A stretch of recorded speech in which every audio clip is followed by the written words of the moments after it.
Good afternoon. My name is Lynn Heiler, and I am the program coordinator in the Children's Center for Undergraduate Excellence here on campus. Welcome to the 15th annual showcase, and this is a group of presenters from the College of Engineering. I believe there we go, another slide that says we are recording. Questions are encouraged. Please ask each other questions, as well as if there's any guests in the audience, use your Q&A button at the bottom of your screen, and we will facilitate questions that way. So is there any logistics questions that anybody has before we get started? Everybody's good. Okay. So our first two presenters are Laura Brady and Marin Bennett. I hope I said that right. Whoever's sharing your screen may go ahead and share screen and get started.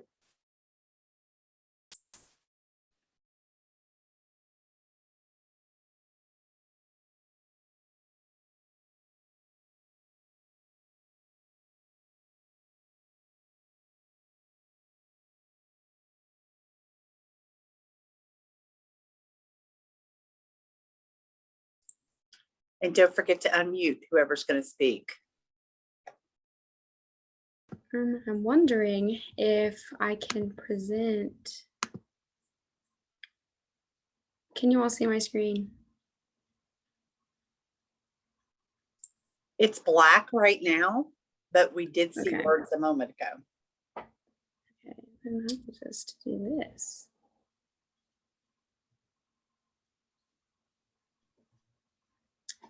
All right. So our experiment, our experiment is titled Evaluation of Applied Potential Effects on a Synthesized Sulfonated Polyether ether ketone membrane.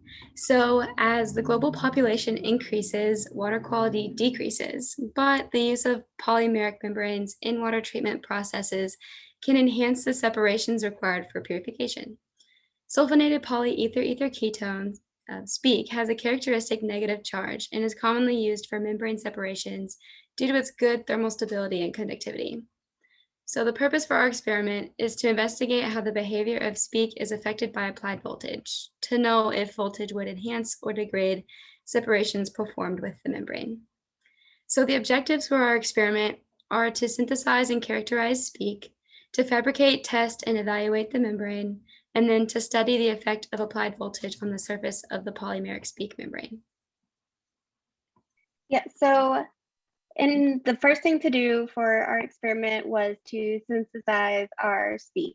And we started that with peak pellets, and we combined that with sulfuric acid. And you can see this whole process with our schematic on the left. Once we combined our peak and sulfuric acid, we allowed that reaction to complete while it was continuously stirred until our solution was homogeneous. We then allowed that solution to drop into an ice bath where a phase change occurred from a liquid to a solid, but the speak that was created was very acidic, and we soaked it into DI water until a neutral pH was reached. The final step in synthesizing our speak was to put it in an oven where it melted and it was in a form that could now be added to our membranes. So once all of our components of our membranes were ready, we added NMP, polysulfone, and speak into a dope solution that was continuously stirred for 60 hours. And this dope solution is what will create our membrane. So the dope solution was casted and inserted into a water bath where a phase inversion occurred and our membrane was created. And we stored these membranes in DI water. We then filtered our two salt solutions using a constant flow pump using 1 in 5 millimole sodium chloride and 1 in 5 millimole solutions of potassium chloride. So this can be seen in our schematic in the center. A voltage of 1.5 volts was applied to the membrane during certain points of our filtration to see if there was an effect and our filtration time was recorded and the permeability was measured. We then were able to characterize our membrane surfaces and cross-sectional area through the use of FTIR and SEM images. So the results from the characterization of the membrane include images A through D, which are in the center of our poster. Images A and B are from the FTIR analysis. The SPEAK FTIR on the left shows the presence of an OH functional group, while the PEAK FTIR on the right does not. This confirms that the sulfonation of the PEAK was successful. Images C and D are from the SEM analysis. Image C is of the SPEAK membrane surface with the average pore diameter of 0.43 microns, and image D is of the cross-sectional area of the SPEAK membrane. From these images, we can see finger-like pore structures and an even distribution within the membrane, which signifies that it was a good membrane synthesis. So when we tested these membranes, they have pores that allow for the passage of whatever fluid you are filtering through. But once you continue your filtration process, these pores can become blocked and not allow as much of the fluid to pass. So to experimentally study this, we look at the permeability of our membrane. And the permeability just tells us how much fluid is going through our membrane at a certain time. So you can see our permeability graphs to the right, and there are upper two images. So the first, or the topmost graph, is when we were filtering through our NaCl or sodium chloride solution. And we found that with both our two salt solutions, so our sodium chloride and our potassium chloride, that the longer we filtered through our solution, the less the permeability was. And this result made sense because the salt would accumulate at the surface of the membrane and block the passage of other fluids. We were also able to look at the flux of our membranes during our filtration process. And these are our bottom two graphs on the right. So the flux of the membrane is the flow rate of our fluid per the unit area of the membrane. And so through studying the flux, we were able to see if the voltage had any effect on the flow rate through the membrane. So with our sodium chloride salt solution, we saw that the voltage did actually have an effect with our membrane, and that when we applied a voltage, the flux would actually increase. When we changed our salt solution to potassium chloride, we did not see that same trend, but instead that the flux remained a somewhat constant value. So a summary of major results include that the average contact angle for the membrane was 67.89 degrees. The FTIR and SEM images confirmed the integration of the SPEAK into the membrane. The flux recovery was 82.9% after reverse flow filtration, and under voltage, the membrane allowed for the passage of water by the charge of the repulsion of other ions. So in the future, we would like to continue the work on this research, specifically to measure the salt rejection with our SPEAK membranes, repeat the experiments under different voltages, test other salt solutions, and to evaluate the effects of increasing the amount of SPEAK within our dope solution to see if that has any effect on our permeability or our flux. So we would like to thank Dr. Escobar and the Center for Membrane Sciences at UK, as well as NSF and NRT for making our research possible. Are there any questions? I'll stop sharing.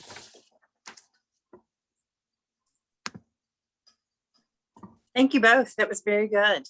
Thank you. All right, take us a few minutes sometimes to for the questions to pop in the Q&A box.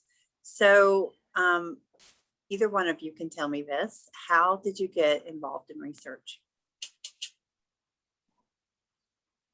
I got involved, I had Dr. Escobar with a class, and I was wanting to get more experience within the lab. And so I approached her, and she has showed me everything with membranes. Okay. My memory is the exact same. Okay, good. All right. So what challenges, not just this year, but if it's your only year, I guess this is the year of challenges, do you find doing your research? And again, either one can answer.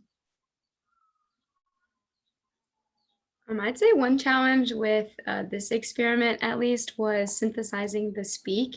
It was pretty tedious. We hadn't done it before, and it was a pretty extensive process trying to make the membrane neutral in pH.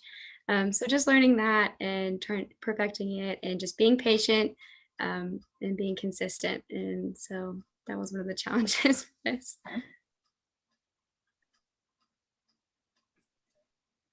Yeah, I would agree with Marin. I think it's also doing research has also taught us like a lot with time management, managing to complete all of our coursework while also keeping up to date with our research and doing everything that that entails.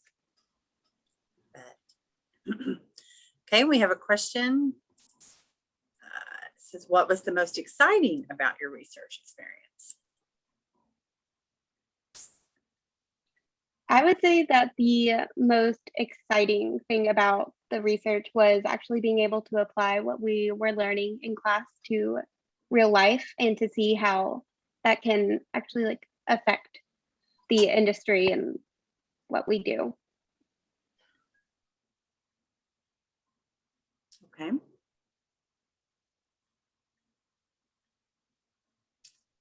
All right. Anyone have any other questions? It's a very nice poster. I liked it. Thank you. You're welcome. All right. I think we will move on to our next presenter, who is Alex Williams. Welcome, Alex. Thank you. You may share your screen at any time. Okay.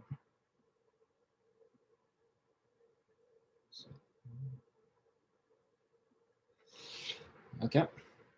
Hi, my name is Alex Williams, and today I will be presenting on my research on fabricating green polymeric membranes from a polar clean GVL mixture of solvents. Okay, so currently global population is on the rise, and with this increase comes an increase in global demand for clean drinking water. The World Health Organization estimates that currently 1.1 billion people lack access to clean drinking water, and that by 2030, an estimated 3.9 billion people may live in water-scarce regions. One way to solve this issue is through membrane technologies, because the fabrication of membranes allows for a selective barrier to be formed, which would allow for water to be filtered through, while other contaminants and hazardous materials will be filtered out. So one way to form polymeric membranes, or the most common way, is through phase inversion. And of this technique, the non-solvent induced phase separation is the most dominant way to do this process. And so in NIPS, a polymer is dissolved in a solvent and allowed to mix until it's homogeneous, which creates a dope solution. This dope solution can then be casted into a thin film and immersed in a non-solvent bath to create a membrane. And then in order to optimize this membrane, the evaporation time, or the time that the membrane is allowed to sit in the air before being immersed in the water bath, is varied. However, with NIPS, traditional solvents used are petroleum-based. And this is not sustainable in today's membrane market because petroleum-based solvents are hazardous to both human health and the environment. So to combat this, green solvents are being looked into. Specifically for this research, we looked into Polar Clean and gamma veloacetone. And the reason these were chosen is because both are eco-friendly and bio-derived. So they both are green solvents. And so the objective of this research is to fabricate a polysulfone or PSF membrane using a mixture of GVL and polar cleanness solvents, and to investigate the characteristics of this membrane, specifically its water flux, its morphology, and its rejection capabilities.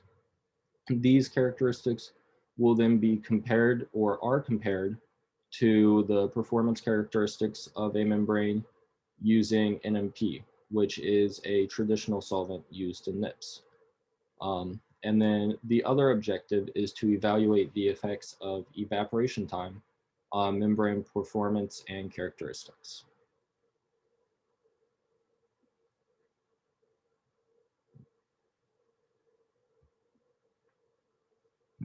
So in order to start fabricating a membrane, a dope solution must be casted.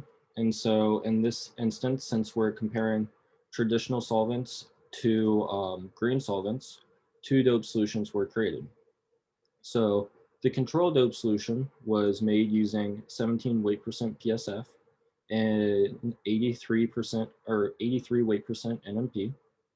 And the green dope solution was created using 17 weight percent PSF in a mixture of 41.5 weight percent polar clean and 41.5 weight percent GBL. This dope solution was then cast using a doctor's blade and allowed to evaporate for times of 0, 15, and 30 seconds before being immersed in a water bath.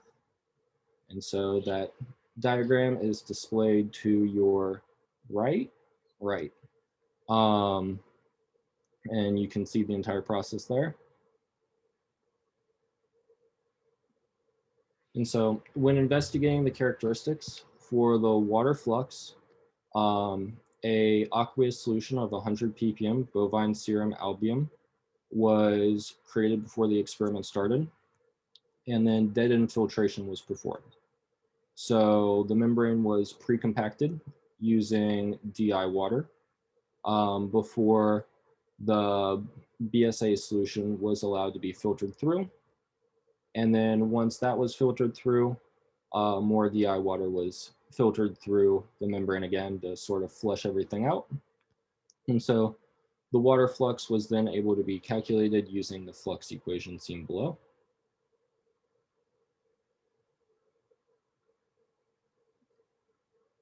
And so once we had the samples from the protein filtration, we could look at the rejection capabilities by sending the samples into a UV-Vis spectrophometer, which would give us an absorbance value, or the BSA that was in the sample. And so with this absorbance value, we could use the Beer-Lambert equation to calculate the BSA concentration. And then the rejection could be found using the concentration and the rejection formula.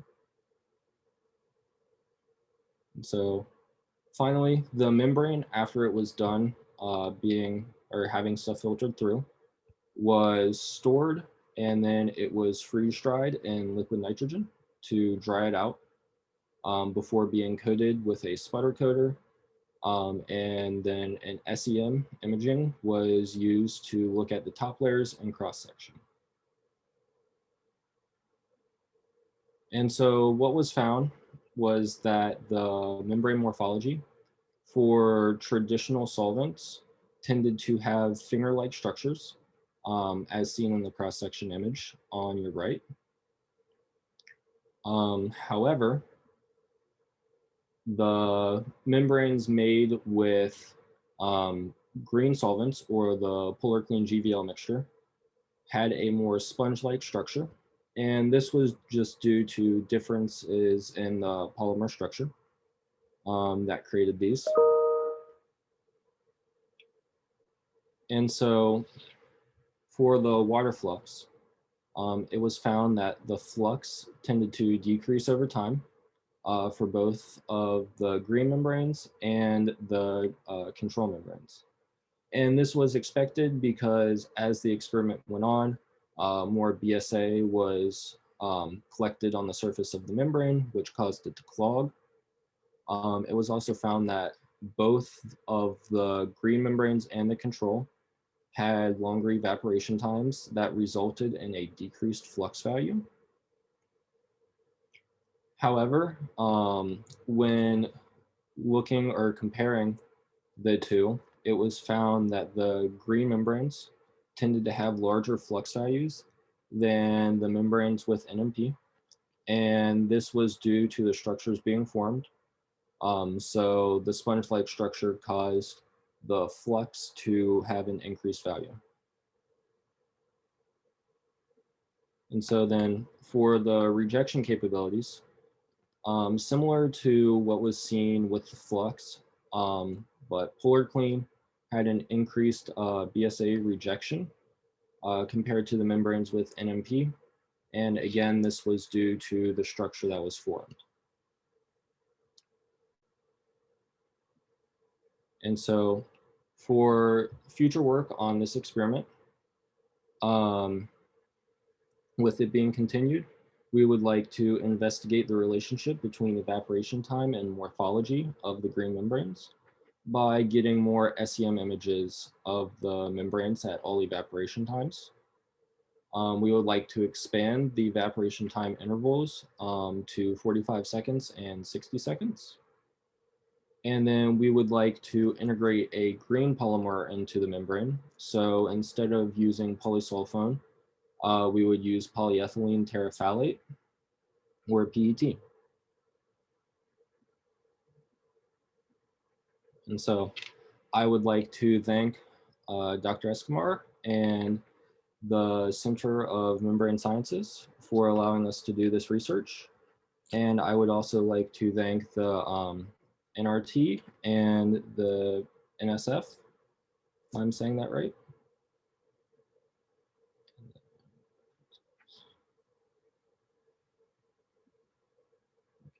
That is it.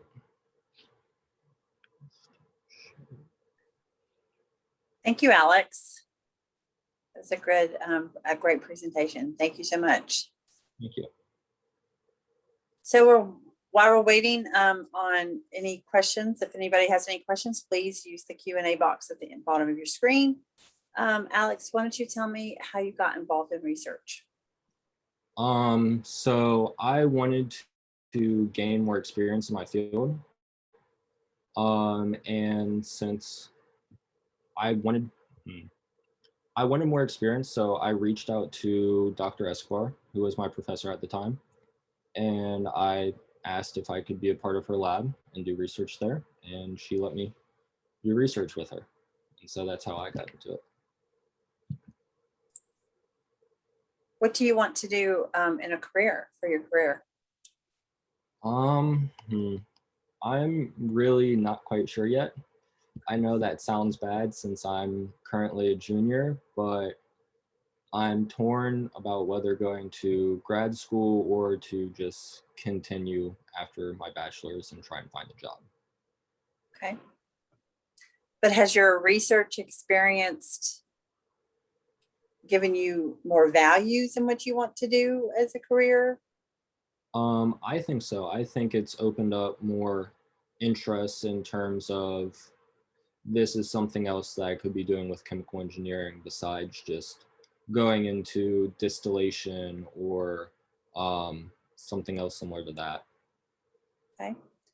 And then tell me finally, what kind of challenges did you have, or tell me one challenge that you had this year and how you overcame it.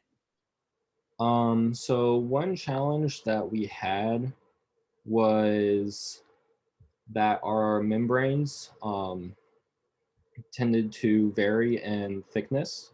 And so they weren't all cast at the same size due to us casting it by hand with a doctor's blade. Okay. And so this sometimes resulted in different flux trends between them. And so one way that we countered this was just making, as simple as it sounds, making sure that the membranes that we used were all of the same thickness by measuring them after they were cut. Okay, great. Good. All right, well, I don't think we had any more questions in our Q&A box for you, but thank you very much for your presentation. It was very good. Thank you.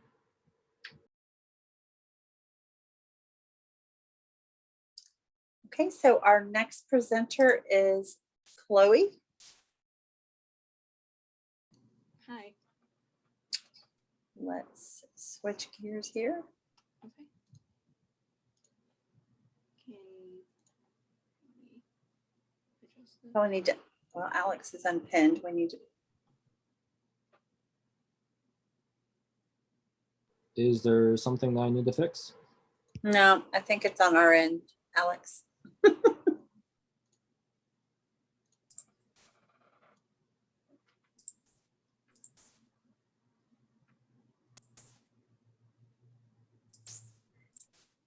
All right. Chloe, are you ready? Yeah, can you see my screen presentation? We can see your screen okay, but we cannot hear you very well. Can you hear me at all? Yes, Is it better now? a little bit better, yes. Okay.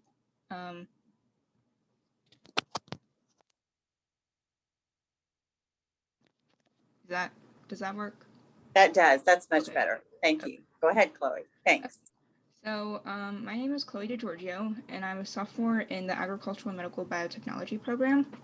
And I'll be talking about the research I did over the summer with Dr. Farman and Dr. Yaramchik through an REU. And my portion of the REU was to improve the genome assemblies of Magnaportho rhizae strains, which is a pathogenic fungus that invades rice plants. So as I said before, Magnaportho rhizae is a pathogenic fungus that causes rice blast disease in rice plants. And you can see the disease in the plant here on the right. And the ends of the fungus's chromosomes contain highly repetitive regions that are unstable, and this instability may contribute to an adaptive mechanism that allows the pathogen to evade its host defenses. So to study this phenomenon, high-quality chromosome-level assemblies are required, but repeats in the genome, like those in the subterminal regions, cause problems for assembly programs. Current approaches to genome assembly involve fragmenting the genome, sequencing those fragments, and then reassembling the genome, so putting everything back together.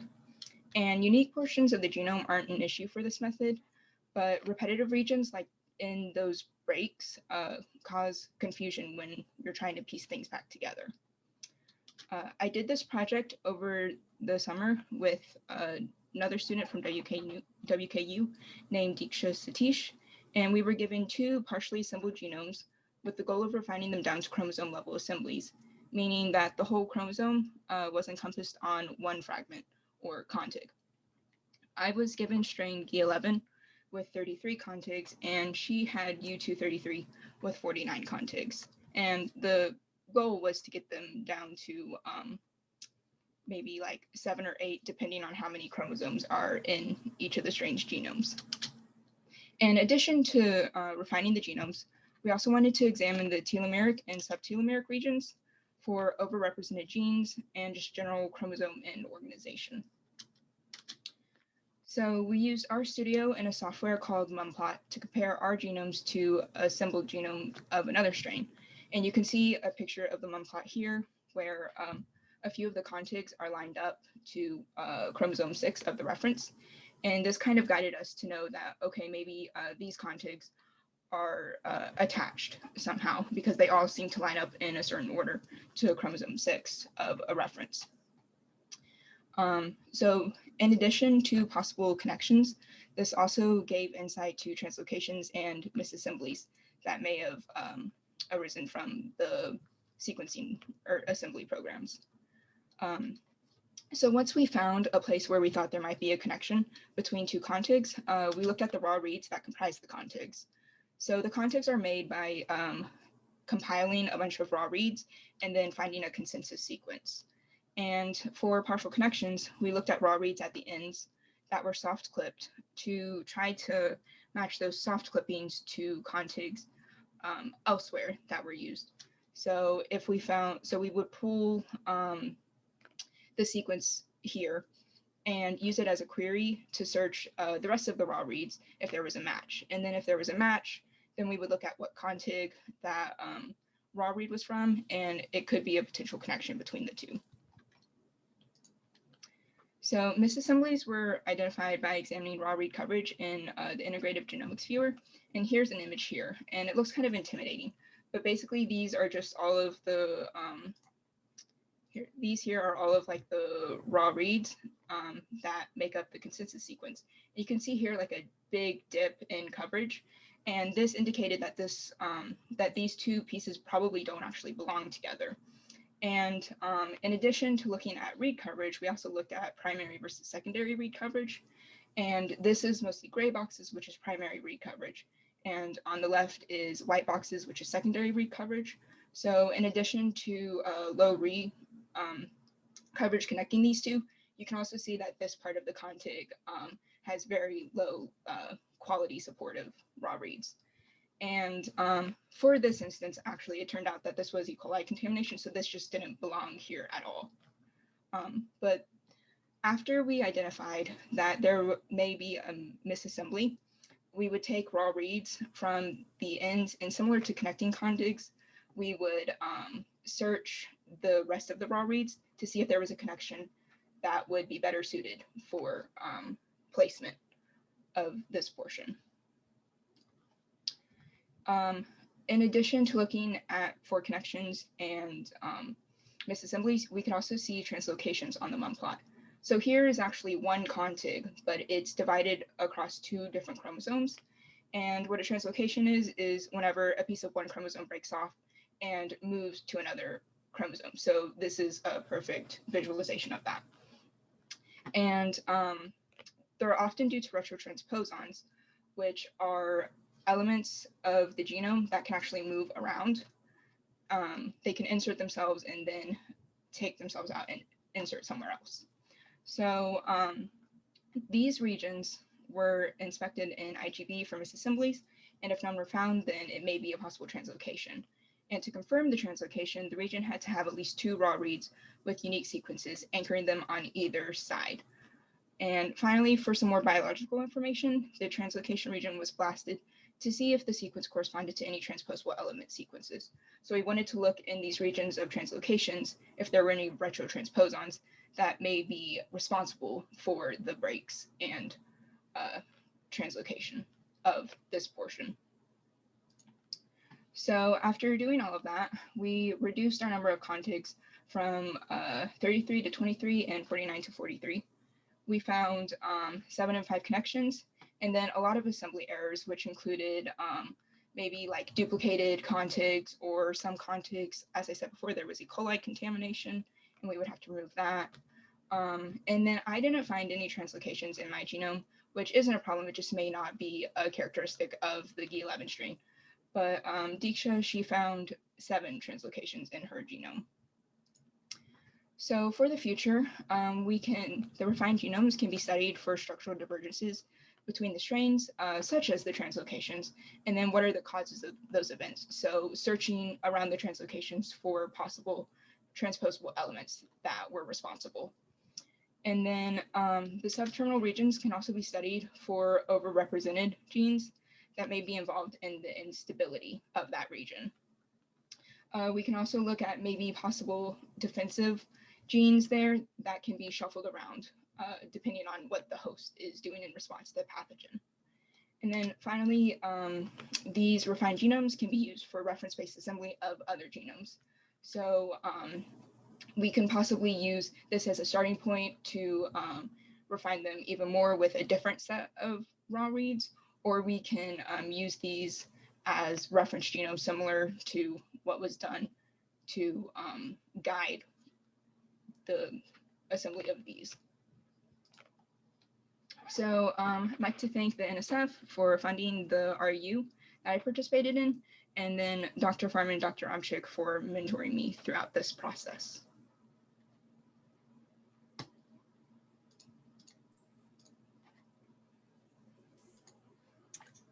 Thank you very much. That was very good, Chloe.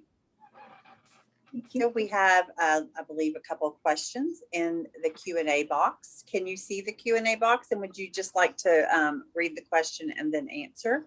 Yeah, okay. So Jesse Bowman asks if I had any bioinformatics experience previous to this research study. So actually the way I got into this RU was I took a bioinformatics class that spring with Dr. Harmon and Dr. Omchik, and they invited me to apply for this RU with them. And it was a perfect fit because this is all remote work, and like with COVID happening, it just really worked out well. And Dr. Omchik says that I should mention that my project is an interdisciplinary thing between 2 departments. And so, yes, Dr. Omchik is from the computer science department, and Dr. Farman is implant pathology. So he was the Magna Portho Rhizae side. And then he wants me to mention how the project helps with my current direction. Correct. So doing the bioinformatics that spring semester before and over the summer really got me interested in computer science. And it actually encouraged me to add a computer science minor, which I think will kind of help me become more of a more well-rounded applicant. I'm actually looking at genetic counseling for a career, but I was just really interested in computer science and I like it so far. So this was a really neat experience to kind of open up that interest. Good job. Thank you very much, Chloe. Thank you.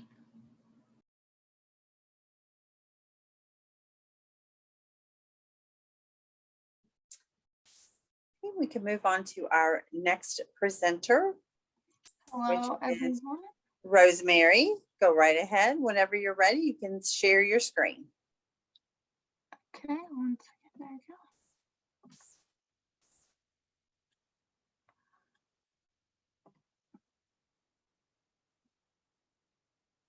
Okay, so I just want to thank everyone who presented before me. I didn't get a chance to ask any questions yet, but I find your presentations very interesting.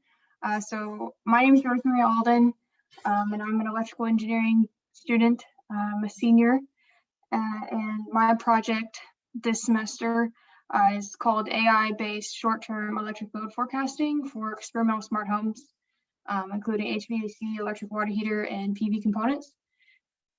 So I'll just give a more general background because I know we're all interdisciplinary here. So with short-term electric forecasts, that's really predicting into the future what will happen based on past previous data and relationships between different weather parameters and historical energy and power usage on the consumption that will happen. So this project has been focused on doing that using a machine learning model to predict at the individual home level instead of what is more common at a whole branch circuit or a whole group of homes or community level. So we really wanted to do this as a way to test how that kind of prediction would function within a smart home and look at how accurate the forecast could be within a home. I don't know if you guys can see my mouse. I didn't turn the pointer on, but over here in the leftmost column, I have some plots that really show 2 homes that were monitored for their patterns of power usage that were managed by the Electric Power Research Institute.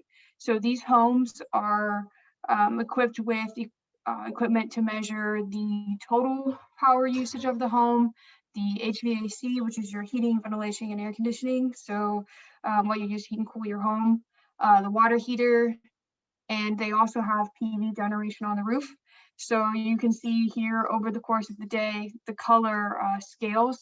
I'm gonna actually escape and zoom in for you so you guys can see what I'm talking about. Not in person, gotta take some leeway here. So you can kind of see throughout the day, the power usage within each category varies and it changes a lot over the day. So predicting that is a very challenging task at the residential level. Another thing that I wanted to point out here is this first column is for one home and this middle column is for a second home. They're right next to each other, and we would think that they would have similar power usage, but they actually vary a significant amount. And you can see just the differences in the colors, but also this third column over here is actually a plot of the differences between the two homes across the HVAC, the PV generation, the total home usage, and then the water heater. So within my research was to take this data and process it and put it into a machine learning model, which I'm gonna zoom in up here so you guys can see it. I guess that's readable. So the way this works is I use an LSTM, or long short-term memory model, which is a recurrent neural network, which means each neuron feeds into each other, and that helps the network learn long-lasting patterns throughout data sets. That way it can try and pick up on those highly variable patterns that I showed before.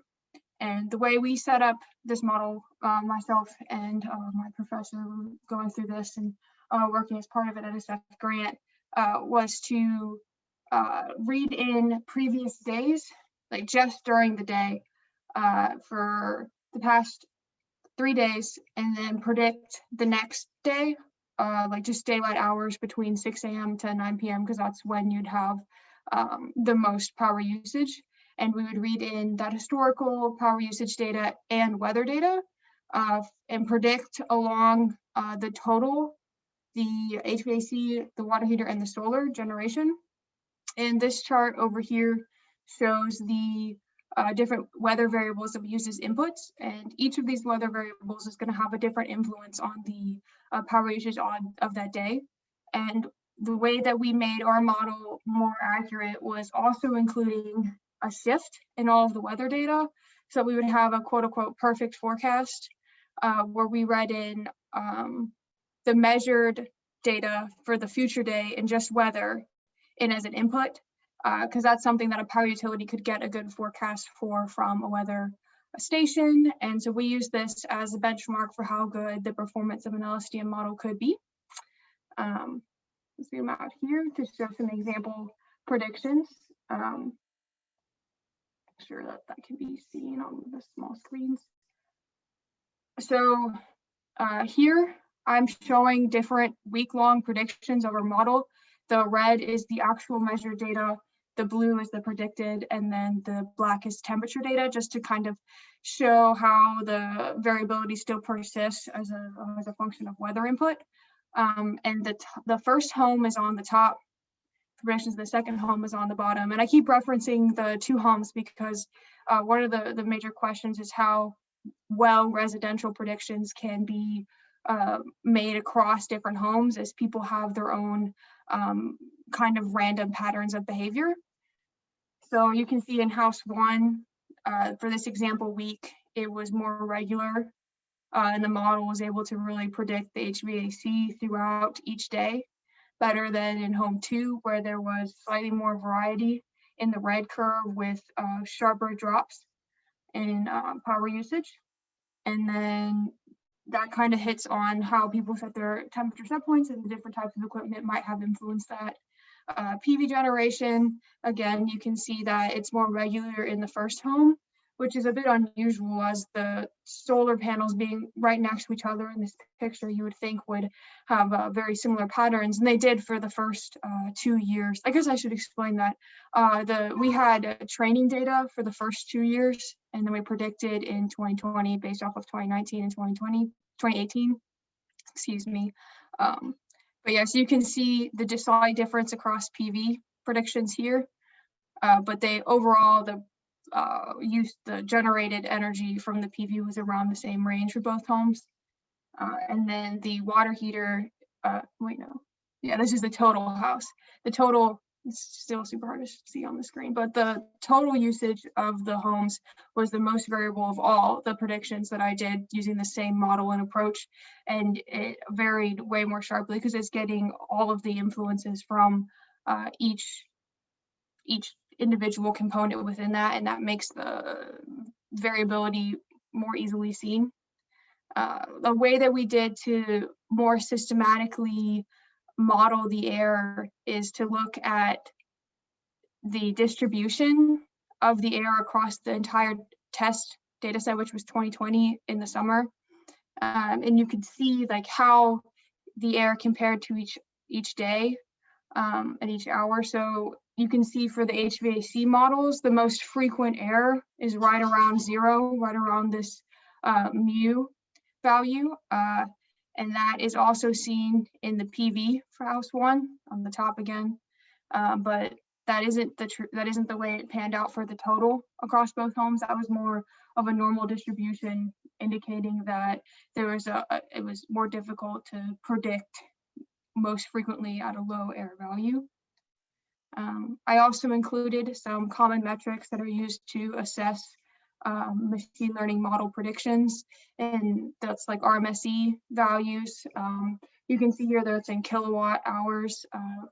The total home used about 4 kilowatt hours, so the RMSE looks high, which is another reason why we included this distribution to try and highlight days and the most frequent error performance instead of like an overall test calculation, because for something like a utility that might not be as accurate as what it does most of the time and how they would want to evaluate the model.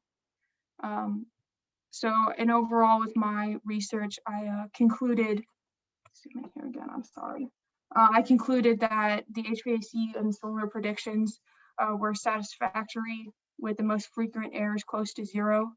And I plan to continue developing this model and working with it in how best to include different variables to make these predictions better and deal with the variability of individual residential predictions.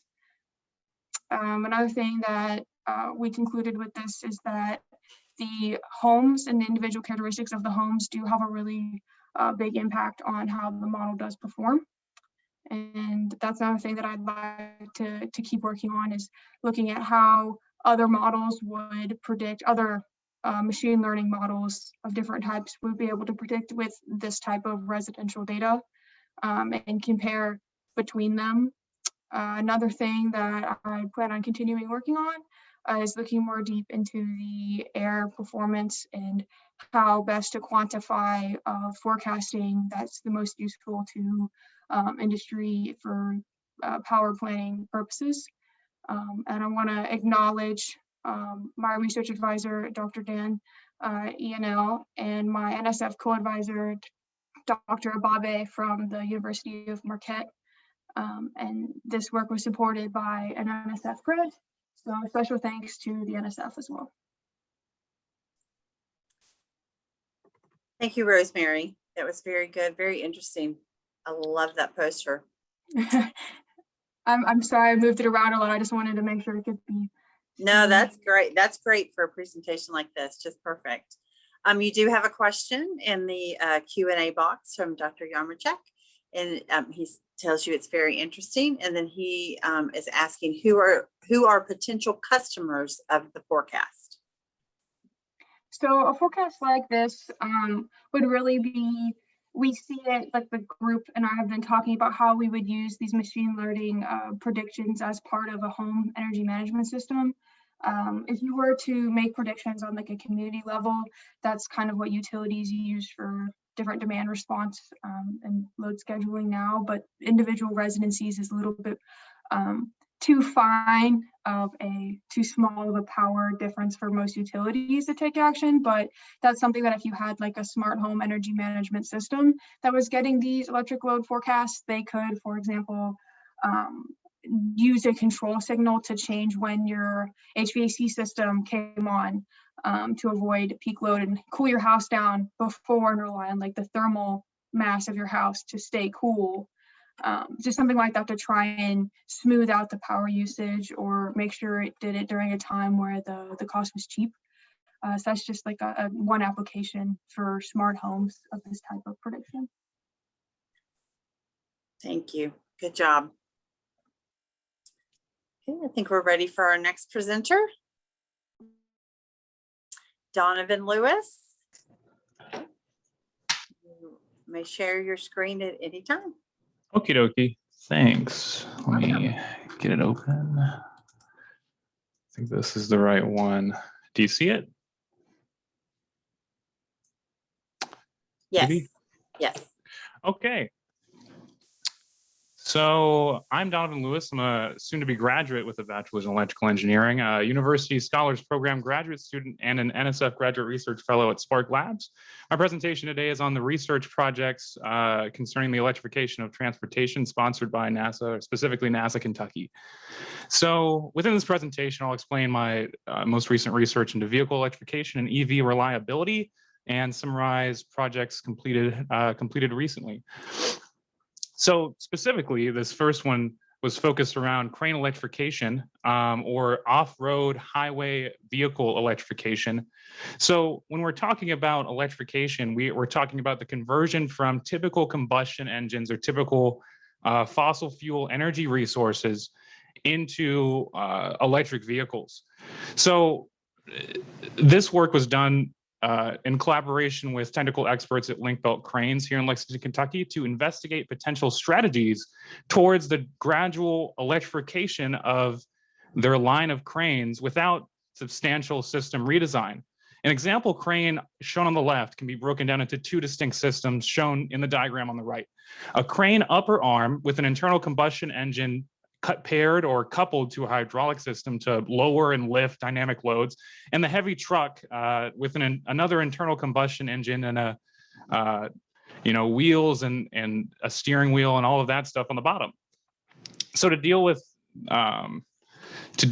this, or to simulate or create a model for the analytical behavior of the system, I created two separate models. One was through the system called Advisor, which is an electric vehicle topology simulator powered by MATLAB and Simulink, where the efficacy of a very heavy truck model was analyzed with a drive cycle standardized for heavy duty vehicle testing, where I simulated various EV topologies ranging from conventional, which means typical combustion engine, series, which is combustion engine paired with an electric motor, parallel, which has the both of them coupled on the same drive train to drive the vehicle, and EV, which is complete conversion to electric machine power or motor power, sort of like a Tesla. So I simulated these various topologies and charted the resulting drivetrain efficiency, fuel usage, and emissions. And you can see the results on the left here. And the results showed that the EV topology was the most efficient in terms of all the topologies analyzed, followed with the series trailer topology close behind. Now, the series trailer topology was sort of unique because it accounts for storing weights, which are typically used for counterbalancing the dynamic load that the crane is, carrying in its big arm, with a trailer connected to the back of the crane, increasing rolling resistance, but reducing the mass of the base truck a little bit. So both series topologies had the highest approximate fuel usage from a combination of electric energy and combustion, but were able to complete the drive cycle as intended. The simulator that I used, a lot of the energy storage available greatly dampened or reduced the effectiveness of the other topologies that were based solely on electric energy and electric motors to power the device. But the series topologies were able to complete it as shown on the right. The picture, for example, shows the S state of charge or the SOC of the battery pack as the solid red line, which decreases over time with a little bit of regeneration due to the series topology, where as you're traveling, you can use battery energy to, or you can regen battery energy by braking or turning kinetic energy into battery power. And the blue line, the dash blue line, which is vehicle speed over the drive cycle. And it was able to completely complete the drive cycle as intended. For the purposes of this simulation, conventional lead acid batteries were used to show the vehicle limitations. And that's evident. I mean, this SoC has about a 60% drop over the 12-minute drive cycle, indicating the need to either switch or improve upon battery technology or go to another sort of larger battery pack, which would cost more for the small to medium manufacturer that Link-Built is to actually implement physically or fiscally. And this indicates the need to improve upon battery technology or the effectiveness of this form of electrification. The other simulation was ANSYS Twin Builder. So this was an ANSYS Twin Builder model to simulate a typical load for motor candidates for the upper arm electrification. The idea here is creating, with a control scheme, PID control scheme to drive the gates, and going off of battery power, what's the effectiveness of any motor that we subbed in, any motor characteristics in actually dealing with the load? So the results came out that with as high of a current draw as we had in quick, small to medium battery pack, the high current draw would quickly drain a small to medium battery pack. So again, this was limited greatly by the battery assumed to be used in this sort of situation, both physically on the crane or cost-wise, which would be prohibitive for its use or gradual transition into the crane arm electrification. The other project that I've been working on is reliability analysis for EV systems, specifically quick reliability, to predict the reliability of interconnected, specifically electrical systems, and determine systems most susceptible to failure. The target of the analysis that I performed in my NASA REU that is currently ongoing is for the X57 Maxwell on the left, and the target for validation is the University of Kentucky solar car team's GOT-06, which is on the right. As a member of the University of Kentucky solar car team, we design, create, build, and race solar electric vehicles. So having this vehicle here at the university is going to prove fruitful for later analysis of the model that is developed. So the parts count method reliability estimation was used to approximate the failure rates of different systems with the, and on my screen, this is sort of glitched up, but I don't know if it's the same on your side. We used, however the systems are connected, whether they're in parallel, in series, in terms of reliability or redundancy, to calculate the overall likelihood of continued survival for the system or probability of failure. And this was derived using things like the number of parts, the quality of use, the quality of how it was manufactured, the environment. And this was plugged into network graph theory to develop an idea, and this is more at the onset of the design work, to develop the idea of what systems might be the most susceptible to failure. So applying what I mentioned prior, the parts count method, we were able to find that the communication network connecting the whole car, in this case, this was analyzing the solar electric vehicle that I mentioned prior, was really, you know, it's a troublesome network. So we're trying currently to build some redundancy back into it, but it is, it's good to know just from the onset that while we do have a lot of systems that have redundancies, have backups, have ways of operating, if there is some sort of failure, being able to analyze that prior to design is good. And we're currently developing I'm currently developing a Markov model for these systems. So Markov model, the premise is you're basing your likelihood of the next state simply on whatever state you're currently at, in order to predict what's most likely to fail in whenever you're at that state. So we're currently developing that one. In terms of related publications, I published a paper on the feasibility of electrification for large mobile cranes based on the 2 simulations described previously. I was also recently awarded an NSF Graduate Research Fellowship and will continue working at Spark Labs here at the University of Kentucky as a PhD student. I'd like to give a special thanks to my faculty advisor, Dr. Dan Emanuel, and to the research mentors and technical experts from Linkbelt.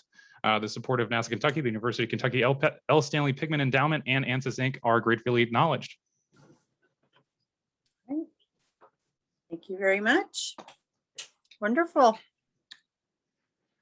Congratulations on an NSF Thank you. fellowship. Thanks.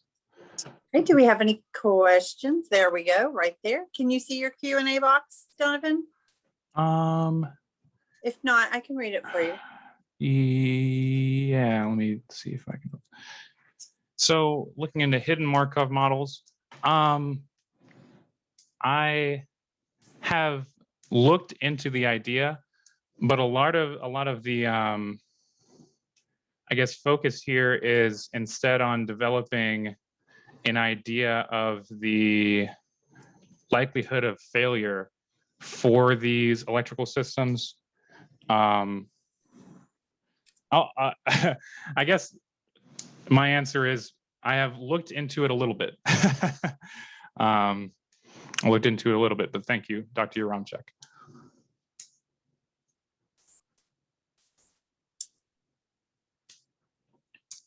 Okay, I don't think there are any more questions.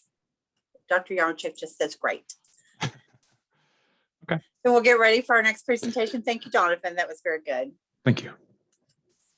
Okay, so our next presenter is Bennett.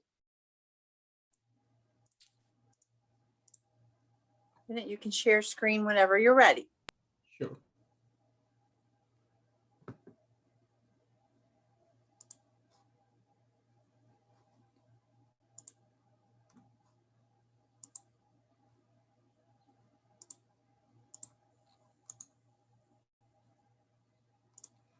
So my project is about gas turbine. So basically the idea here is to integrate gas turbine with concentrated solar power.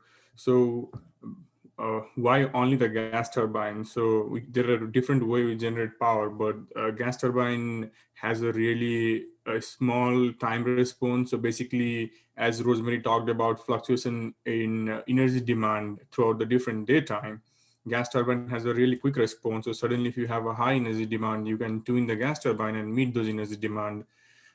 Beside this, cheaper rate of natural gas is motivating utilities companies to lean towards gas turbine these days. If we just talk about US, about 42% of electricity we use is coming through gas turbines and natural gas. So if we've been able to improve efficiency of gas turbines, somehow we'll have a lot of advantage on saving fuel, reducing emissions, and meet the increasing energy demands. Looking back to the literature, we found that there were 3 major problems that gas turbines goes through. If I could zoom in over here, yeah. So the first problem is after using the energy that's come out of the combusted gas and air, that high temperature air around at 500 degrees Celsius is exhausted into the ambient air, and we just goes to wastage. We could have used that to generate some power out of there. And the other problem we see is the sensitivity to the ambient temperature. Let's say the atmospheric temperature goes up, you have a very sunny day and you have temperature goes up, and as we know, like with temperature, volume of air will go up, and you need more energy to compress those air before you burn it in a combustion chamber and run through a turbine to generate power. So you lose your energy there if your ambient temperature is high enough. And if you think about, I think it was last summer when California had similar issues when the wind was not blowing, they didn't have sun, and they could not operate the gas turbines because the ambient temperature was high enough. And the other is obviously gas turbines use a lot of natural gas to produce energy, and natural gas will be associated with all kind of NOx and carbon emissions. So looking back to the literature, we found people were able to address these problems, but one at a time. And when they were trying to address one problem, they were making the other worse. So in this work, we're trying to use concentrated solar power and integrate it with the gas turbine so we can address all these three problems at the same time. So this is what the schematic of the power plant would look like. When I'm talking about the power plant, I'm not talking about a small generator on a backyard or something. I'm talking about powering the whole country. In some cases, whole country or like a state level power. And just throwing a number, I'm talking about around 900 to 1000 kg per second mass flow rate of air that's flowing through the turbine. So I'm talking about big number and big powers in um, big power that's like powering the entire city, or in some cases maybe entire country too. So basically what we're doing here is we have concentrated solar power field, and we harness solar energy from there, and we use that heat to run the lithium bromide inlet cooling system that will that will cool the ambient air. And now my system is no more sensitive to ambient air, because even though temperature of air is higher, I cooled that air down to 5 degrees Celsius, which is an optimum condition before it goes to the compressor.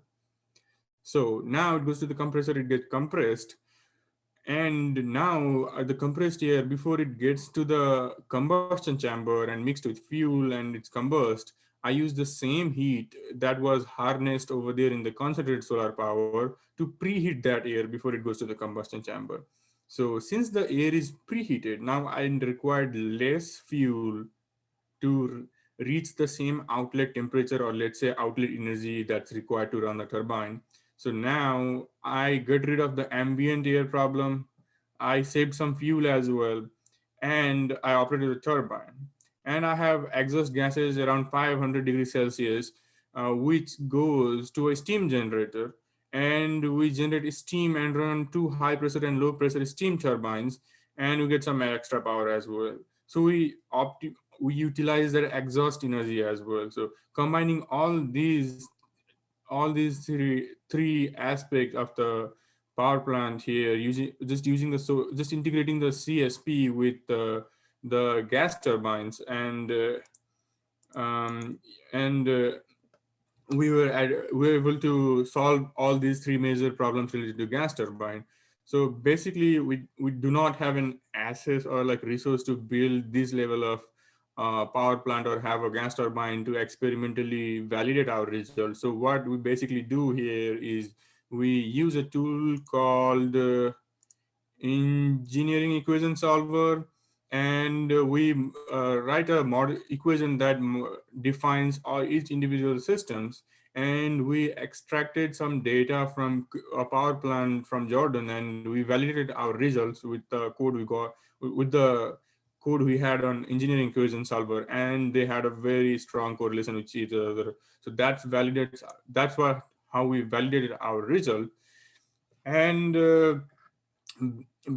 the biggest question we get over here is we are relying heavily on solar energy to solve this problem. But what if it's a cloudy day, or what if what at night? We need a power at night as well. We don't want to have a power outage at night. What are you going to do at night, or let's say a cloudy day or a rainy day when you don't have a sun?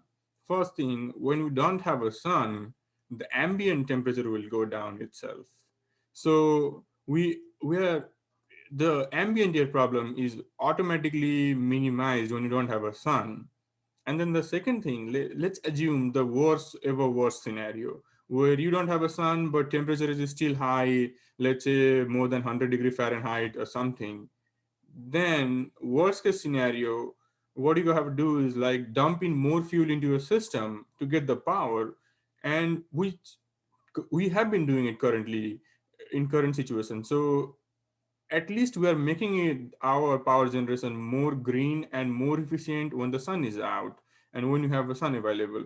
And we don't have it, it just operates on what we have been operating right now. So yeah, so we are not being able to solve the problem entirely overnight or when the sun is not out, but at least we have been able to harness when the energy is available and integrate this both system.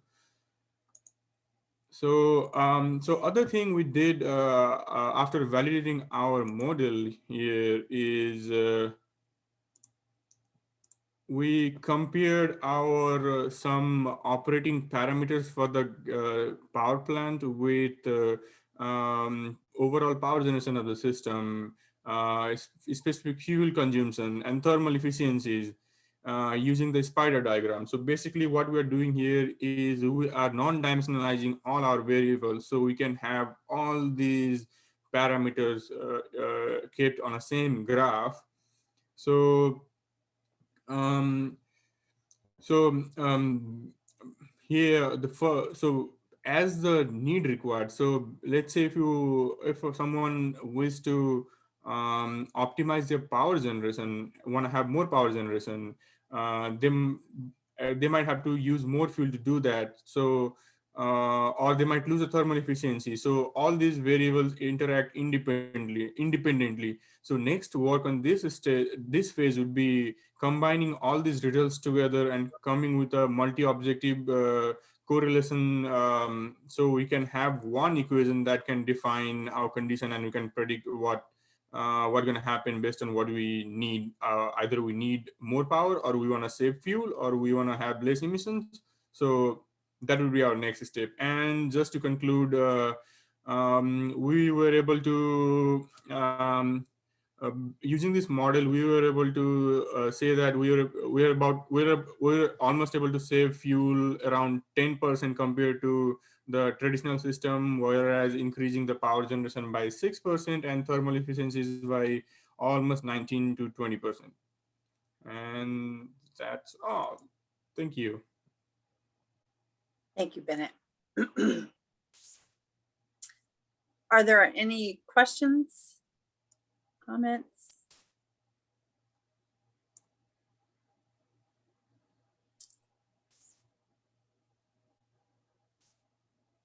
Sometimes it takes a minute to pop up in the Q&A, but if not, oh, nice presentation, says Jesse. And what was the most surprising about your research?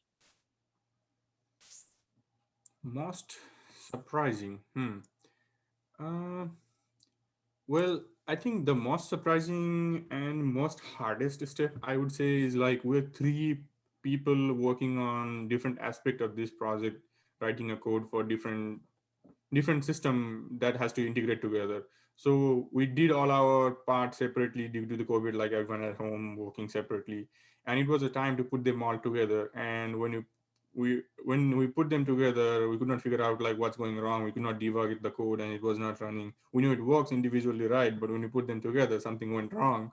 So it took us about a month to figure out what's going on there, to just integrate the system together. So that was interesting as well. We found some interesting thing there about the engineering equation solver, how it works.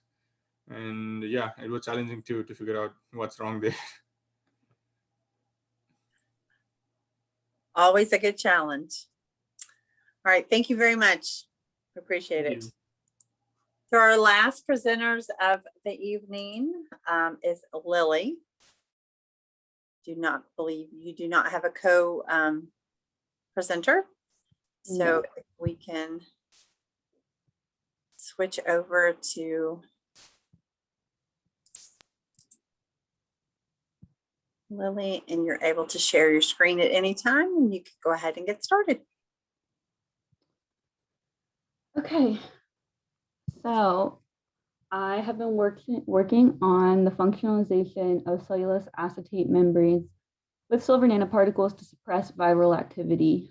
So this project is really born out of the COVID pandemic and the need for effective transmission inhibition. And so SARS-CoV-2, which is the virus that causes COVID-19, is transmitted via droplets. So when someone coughs or sneezes, they'll release small aerosol particles of moisture, and then someone else can come along and breathe that in, and then they're infected with COVID. And so far, as we all know, face masks, both cloth and paper, have been used as a filter to mitigate this transmission. But these filters aren't perfect, and they're also designed for single use mostly, and they require a lot of cleaning, or they're single use, and so it creates a lot of waste. And so to reduce on that, we would like to fabricate a face mask that has a filter made out of a cellulose acetate membrane or a polymer membrane of some kind that is functionalized with these silver nanoparticles, which can be reused and will be an effective barrier against COVID. The reason why we would implement silver nanoparticles is because they have demonstrated bacterial and viral inhibition. Basically, with a bacteria, they will inhibit the enzymes that process oxygen within a bacteria, and so they'll basically suffocate the bacteria to death. And then with viruses, it inhibits the viral replication pattern and therefore stops viral spread within the body. And so to do this, we are developing the project from two different directions.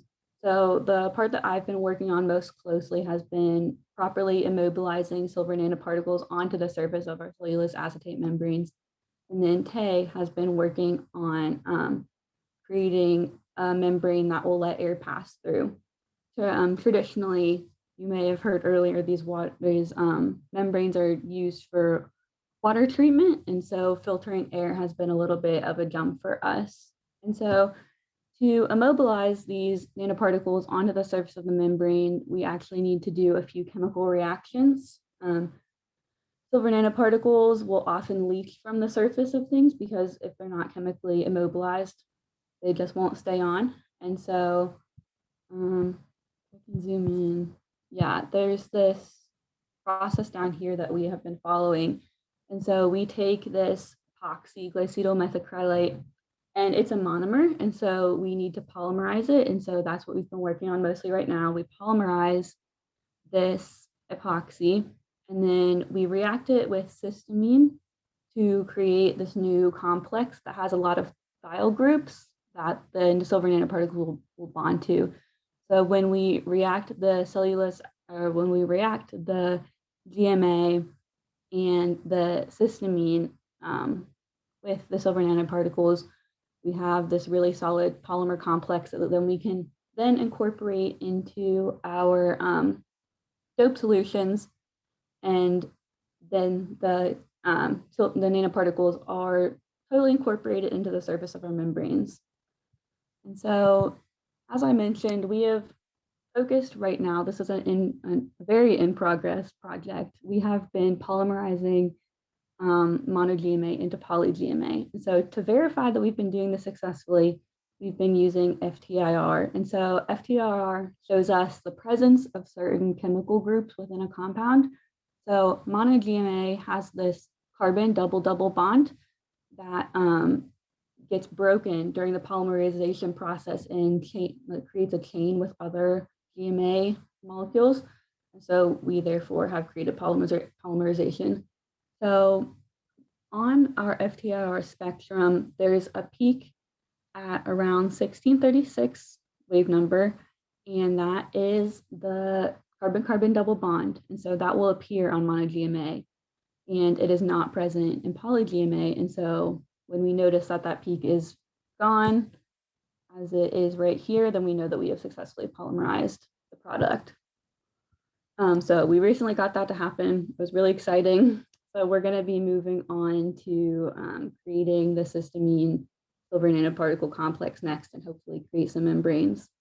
From the other side of the project, we have been testing airflow between a couple of different commonly used face masks. So we have the surgical mask in N95. And so if you can see up here in this corner, we have the airflow test results for just those two masks. And so as the airflow pressure increases, we see increased flow rate of air through the mask, which is pretty intuitive. So far, we have tested a few membranes. They haven't been able to pass air through them. And so we're still working on that. And so there's a lot of future work to be done on this project. But now that we have successfully polymerized this GMA, we are hoping that the rest of the process goes really quickly. And so once we have those silver nanoparticles attached to the membranes, we are going to confirm that attachment using SEM. And then the next thing, which would be exciting, is we're going to use viruses that have similar antimicrobial properties and like a similar structure to the COVID-19 virus, and test them in water samples, because we know these membranes will filter water. And so if we can filter the membrane or the viruses out of the water using the membranes and we see viral deactivation, we know that our plan should work using air as well, and that would be publishable material. And so in addition to that, we're going to continue to try and find the optimum concentration of polymer that will create a mask that will pass air through it. And that is where we are right now with this project. So I would like to thank Dr. Escobar, who has been my research mentor for a year and a half now and has, really gotten me through research. And yeah.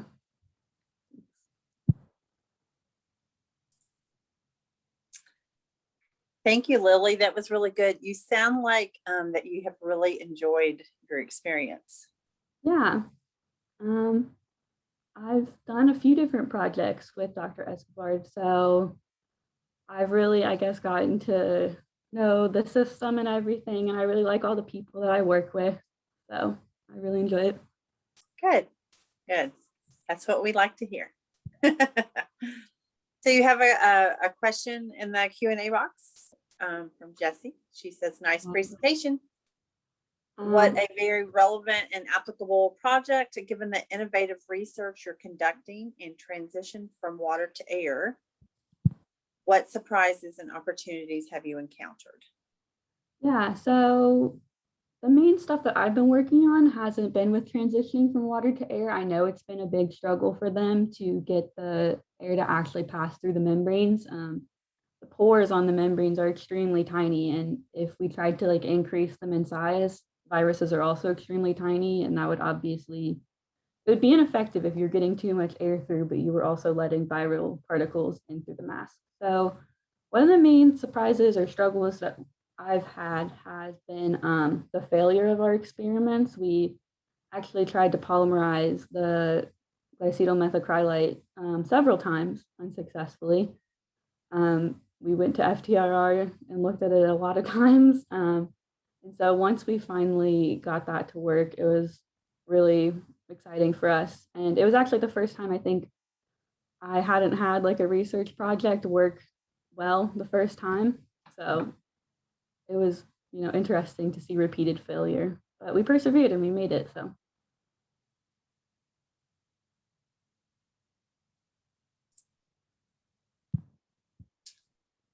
Any other questions that we have for Lily?